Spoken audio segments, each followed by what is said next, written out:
Ladies and gentlemen, welcome to Opinion Machine, the show where we talk about all things gaming. My name is Killjoy, and today I want to have a bit more of a discussion on a topic that I've been thinking about quite a lot of recently, which is this idea of video games with poor performance and how that affects each player and what each player is willing to bypass or put up with to enjoy a game.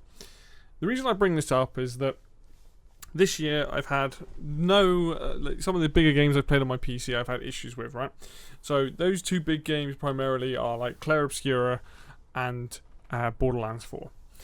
Now what's weird about this is that Borderlands 4 is a game that, because I enjoy that series a lot, regardless of how you feel about that series, like I personally like the gameplay loop of getting crazy guns, going and doing combat progressively getting harder, and you find it, leveling up and all that. Like the RPG elements, I still stand by that it's the best looter shooter games on the market. And I love all the games except for pre-sequel basically, but 1, 2, 3 and even 4 I've had a blast with. Now, currently I'm still playing through Borderlands 4. I've put 60 hours into this game. I'm still getting crashes after so many patches. I've managed to think, every time I think I've fixed it, something else happens. But despite the performance issues, specifically with the hard crashing, because the game's actually running fairly well now. It's taken them a while, but the game's actually running fairly well for me.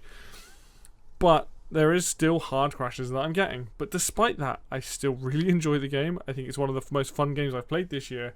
And it's that weird dilemma that I think some players run into where, for me personally, I would not recommend Borderlands 4 on PC to somebody else right now. I can't, not with the way it was launched, not with the way that the game itself is still having these hard crash issues and performance issues, right? Yes, it is better, but there is no one size fits all for anybody on PC, it seems. You could have a top range machine and have hard crashes. You could have a top range machine and not have hard crashes. And I think it comes down to whatever they've done on the back end, a bit of Unreal Engine and, either AMD and Nvidia and stuff like that. There's a few different things it could be, but primarily it is the game, it is not people's systems. But the difference with Borderlands is that I have persevered. I have really enjoyed this game where I can overlook the issues that I'm having with it because I find the gameplay and the gameplay loop to be incredibly fun. Now, if we flip that around, I was obviously playing Clair Obscura. I ran into similar issues with hard crashing and all that, but I didn't want to persist. And they got to the point where I was like, you know what, I am done with this game because these crashes keep happening at really inappropriate times, or when I think I've fixed it, it's happened. I've lost a ton of progress, and also on top of that, I'm having the part of the game I'm not really enjoying. I don't want to come back to it. And I think this is a really interesting topic because different people will put up with different things. I'll give you another example of a game that I really, really wanted to like but didn't because I just had nothing but performance issues, was Baldur's Gate 3. Now let's not take away. Baldur's Gate 3 is a really solid game. There's a really damn good game there. But if I bought that game on launch, right?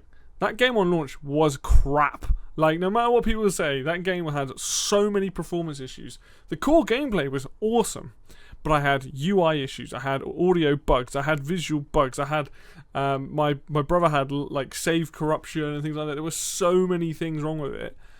But the problem is when you have a really good game, when there's a core game there, some people can look past the bad parts and just be like, no, this game's great, like it deserves this praise and all that sort of stuff. Whereas me, I'm like, well, a game when it gets one launch, yes, it can get fixed. And even with Borderlands 4, right? If subjective, I really like the gameplay and really like the game, and I do think people should play it. But my objective brain also says like this is not released in a good state. It was the same with the issues I had with Clair Obscura. It was the same with the issues I had with Baldur's Gate 3. Commandos Origins came out this year, and I love that game, but my god, did that have issues as well. Even now with my newer graphics card, it still has some issues. I really like that game.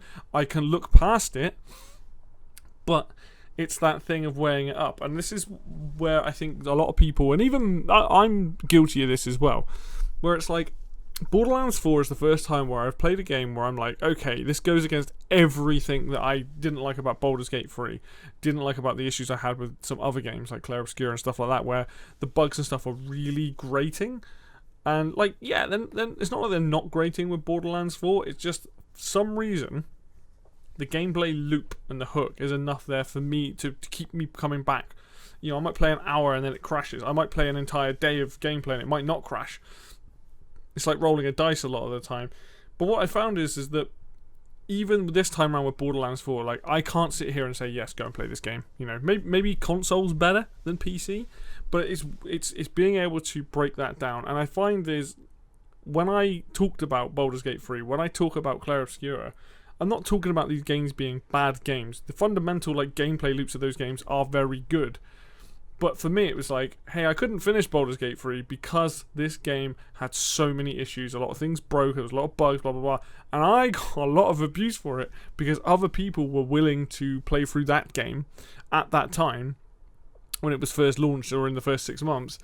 And they were fine, right? And the thing to remember is just because, like, you as a player may not have the same issues as someone else doesn't mean that other person's opinion is invalidated because you didn't have those issues. So with me, like, I had a lot of the UI disappearing on me a lot of the time, which caused combat. We had to restart combat a lot because I couldn't do anything. Someone else might not have that, and then they might turn around and be like, well, I don't, you know, this didn't happen to me, blah, blah, blah, I think you're wrong. And it's like, well, no. You've got to kind of take it that person is telling you the truth, that they've had to deal with X, Y, and Z, and that is going to have an impact on their playthrough. You know, I think really when I sit here and think about a lot of newer games in the last sort of 5 to 10 years, there is that mistake sometimes of buying games on launch. And I think all 4 of the games I've listed here, I think Civ 7's and that one just felt unfinished. There's a lot of games where I'm just like, why am I still buying these games like launch day? You know, there's obviously with Borderlands, I came late to the first game, and then I bought the second one on launch and really enjoyed it. I don't remember having any issues with that personally, but again, they could have consisted. I did play that on Xbox 360. Then the third game came out, or pre-sequel came out. Then the third game came out, you know, and I really liked that. And I had a lot of issues with the third game, so that really should have been the thing to tell me, hey, dude, like, don't buy the fourth game at launch. But you know, me being somebody who enjoys the gameplay, enjoys that gameplay loop, I was like, yeah. And then the same things happen again. So I feel like I may have finally learned my lesson, at least with Borderlands, that, hey, these games don't release in the best state. No matter what Randy wants to talk about his backside, like, these games haven't released in the best state in the last 2 games, right? Yes, I can overlook it. Yes, I can put myself through it. But what happens when Borderlands 5 comes out? What happens when Borderlands 6 comes out? You know, when this franchise is huge, right? For what it is. People love this franchise. Am I still going to buy those games day one? You know, Baldur's Gate 3, right? So the reason why I was really interested in Baldur's Gate 3 on launch was Divinity Original Sin 2 is one of my favourite RPGs of all time. That game is phenomenal. That game is so good. But here's the difference. I played that game when Definitive Edition came out, which must have been about a year after launch. It might have been a bit longer. I played that game when it had a ton of bug fixes and patches and all that sort of stuff, and I had very little issues. I did have some issues with the game, with some bugs, but they were few and far between, and I loved that game. The music, the story, the places, all that sort of stuff.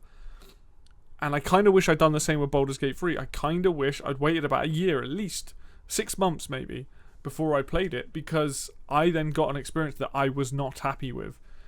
And yes, it is up on the developers, big, small, whoever you are. If you're going to release a game, and I know that games are big and they are held together by duct tape, if you're going to release a game, you deserve that criticism, right? It's as simple as that. Doesn't matter what studio it is. It could be someone as big as Nintendo, Sony, and Microsoft, all the way down to someone like Larian. I've got mad respect for Larian. I think they're a phenomenal company, and the games they put out are incredible. But if you're going to put a game out in that state, you deserve criticism. The same with Commando's Origins. Yes, there's a new, I think it's Claymore, put it out. Great gameplay, but your game runs like crap. Same with Clair Obscura. Why am I getting these crashes 6 to 7 months after? Why isn't this stuff fixed? Borderlands 4 as well. Why is this game from a team who have made other Borderlands games? I understand, like, the game's bigger. I understand there's an open world. These things I get, but that's no excuse for these games to ever really come out in these states. But it does come down to the individual at the end of the day, right? If you're going to spend that hard-earned money that you earn, like when I did with Borderlands 4, I was absolutely determined to get my time out of it. Funny thing with Baldur's Gate is I got right to the end of the game. I didn't quite finish it, but I played through Act 1 and Act 2. So I persevered, got to Act 3, and that was kind of where the straw that broke the camel's back, where some things just broke on me, and I was like, I'm done. Same with Clair Obscura. It crashed. I then had 2 boss fights to do. I was like, I'm done. You know, Commandos I managed to get through, but it ran poorly. And Borderlands I planned to get through and complete. But it just does ask that question of what are you willing to put up with in a franchise to still play through it? Because you got to respect people that, despite issues with maybe stuttering or issues with audio things or whatever, people are like, you know what, I still like this game a lot and I'm going to persevere through it. I'm like that. There's plenty of games out there that I have played over the years that maybe aren't quite as bad as these, but have their issues, where I'm still like 10 out of 10. But 10 out of 10 doesn't mean the game's perfect. 10 out of 10 means I just had so much fun with the game I could overlook it. Right here, right now, I'm talking about games that I personally have had issues with and enjoyed. All 4 of these games, right? So Baldur's Gate 3 and Clair Obscura I gave up on because I was like, you know what, I'm done. I've had enough. But I still enjoyed the gameplay up until that point. Commandos I finished. It wasn't a long game. Had a lot of issues. Loved it. Borderlands I plan to complete. So it kind of varies depending on what that game is and how much you're getting into it. And I'm not even talking about the actual... We're not talking about gameplay here or that sort of stuff, right? What I'm talking about specifically is how regulant are you to performance of a video game that you're playing? Can you deal with bugs of both the visual and audio kind? Can you deal with regular hard crashing, soft crashes, soft lock, UI breaks? Like, you as a person, what's your level? Where do you draw that line? And I think that the obvious thing here is, 1, don't pre-order video games, and 2, don't buy games on launch. A lot of the bigger stuff anyway, AAA and all that, because they are bigger games. They are prone to having issues, which is a lesson that some people have learned, and I'm very dubious about spending £60 on a game now. I've got my preferences. I will buy Super Smash Brothers because I love that franchise. The games are always phenomenal. I had 0 issues, right? So I've got total trust in Nintendo and Sakurai to put out a game like that where I can buy that game day one and it'll be great, right? Until, of course, we come to a point where they might actually mess up and that happens, right? So there are certain franchises where I am comfortable spending that money going, yes, absolutely. 2 games that I'm not going to do that again with, Borderlands, Civilization, for example, whatever Larian's next project is. Unfortunately, I'm not going to buy it at launch because Baldur's Gate was so poor. Even Commandos, I'm kind of like, well, it wasn't as bad as the others. But it's that thing, isn't it? Where you as a customer, if you're purchasing a video game, whether that's PC or console, you expect it to run at a specific level. Yeah, everyone's got a tolerance level of what they can put up with. A few stuttering here, a little bit here and there or whatever. Or like if you're playing on a Switch, right? And I mean the original Switch, I'm not talking Switch 2. Okay, they're porting games over, they're going to be at 30 frames a second. That is okay if you can accept the fact this is a portable system and it's significantly less powered. I'm going to have an inferior experience compared to all the other machines. Is that okay with me as a person? As a customer, am I okay with this? And for me, the Switch, I was like, I get it. So this is just impressive having it. Doom, for example, Doom 2016 and Doom Eternal. The fact that you can run on Switch is incredible, right? If I really want the best versions I can play, I should play those games on PC. That's where they're going to play the best. Or I'm going to, if I had a PlayStation or an Xbox, I'd play it there.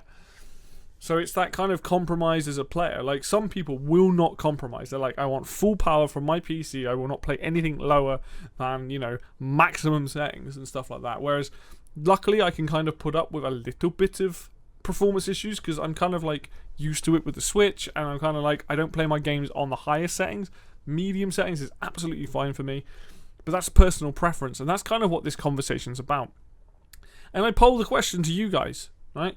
How do you feel about, like, what's your line of tolerance when it comes to these video games? Like, obviously these 4 games. Borderlands 4, I want to continually play it. I get so much enjoyment out of it, I can put up with the issues, right? I know people that don't want to do that. They're like, no, you know what, they get that on top of the game, and they're like, oh, I'm not really into this, and they stop playing. Whereas on the flip side, they probably persevered and completed Baldur's Gate, which I'm pretty sure they did. And I was like, no, there's too many issues here that are affecting my enjoyment. And I think that's how, depending on the game, depending on the style of the game, and so many things, it affects it. But I genuinely am curious as to what other people, how they think and feel about games in these sort of states, right? Take away how good a game is, right? Because I think that can blind someone's perspective. I really, really like Borderlands 4, but I can't ignore those issues, right? I know if I'm talking to people that like Baldur's Gate, they're going to be like, no, this game's perfect because the fan base is crazy. But that was not the case. You can't say the game was perfect when it came out in a really bad state. The gameplay, awesome. right? But yeah, like I polled that question: what is the tolerance level for people? What are they? Is it based on a game-by-game basis? That would seem like the most common thing, because some games you are going to be willing to put up with a bit more crap if you're really enjoying that gameplay loop. Or is it a case of you just buy games like after the launch, which is probably the most sensible thing to do?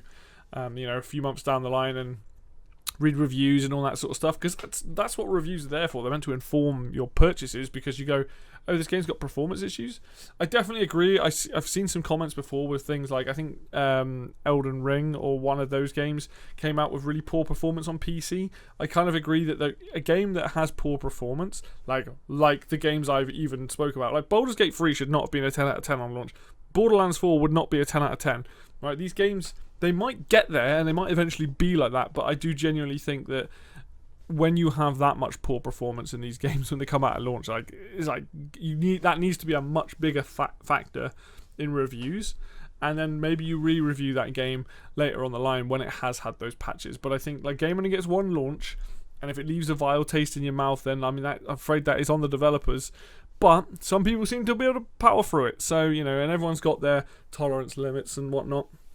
Anyway, so yeah, drop a comment and tell me how you feel about like performance in games and what you're willing to put up with and not. And again, it's probably a game by game basis. But yeah, it's going to do it for me today, guys. It's something a bit different, a bit more for discussion stuff. I'd like to get back to talking about topics as well as just games. And this is something that, from playing a lot of Borderlands, the gameplay in the background will be Borderlands 4 for this video. I can't remember, there might be some stuttering and things in the video, but like I actually got it working fairly well, so I'm like, okay. But if you like the video, hit the like button, helps out a ton. If you want to see more content, more discussions, all that sort of stuff, stick around, hit the subscribe button, and the more of that be coming. And until next video, I will see you then.